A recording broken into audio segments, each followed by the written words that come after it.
जब लता मंगेशकर ने किया था कोरस गायक के रूप में काम, खुद सुनाया था पूरा किस्सा। दिग्गज गायिका लता मंगेशकर का जन्म 28 सितंबर 1929 को हुआ था। लता मंगेशकर को स्वर कोकिला के नाम से भी जाना जाता है। लता मंगेशकर ने अपने शुरुआती दिनों में बहुत संघर्ष किया था। लता मंगेशकर एक मध्यम वर्गीय मराठा परिवार में जन्मी थीं। उनके माता पिता ने उनके जन्म के बाद उनका नाम हेमा रखा था, लेकिन 5 वर्ष के बाद उनका नाम बदलकर लता रख दिया गया।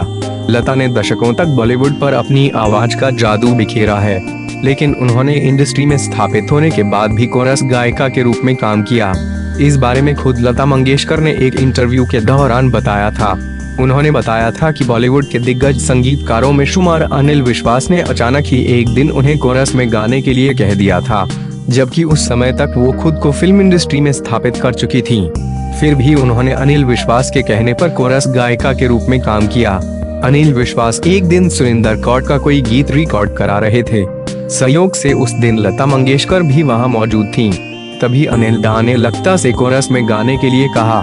लता मंगेशकर बताती हैं कि अनिल दा ने बड़े प्यार से अधिकार पूर्वक मुझसे कहा, लतिके इधर आओ, तुम कोरस में गाओ, इससे गाना अच्छा हो जाएगा। लता ने उनकी बात तुरंत मान ली और वो कोरस में गाने लगी।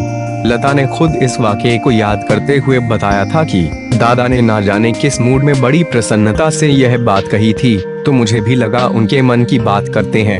और आप विश्वास करिए कि मुझे उस समय कोरस में गाकर भी उतना ही आनंद आया जितना कि उनके मुख्य स्त्री किरदारों के लिए रचे गए गीतों को गाते हुए होता था। लता का अनिल विश्वास की बात को तुरंत मान जाना एक बड़े फनकार का दूसरे बड़े फनकार के प्रति सम्मान का भाव ही था, क्योंकि जब लता मंगेशकर कोरस में गाने के लिए तैयार हुई तब वे लीडिंग सिंगर के तौर पर स्थापित हो चुकी थीं।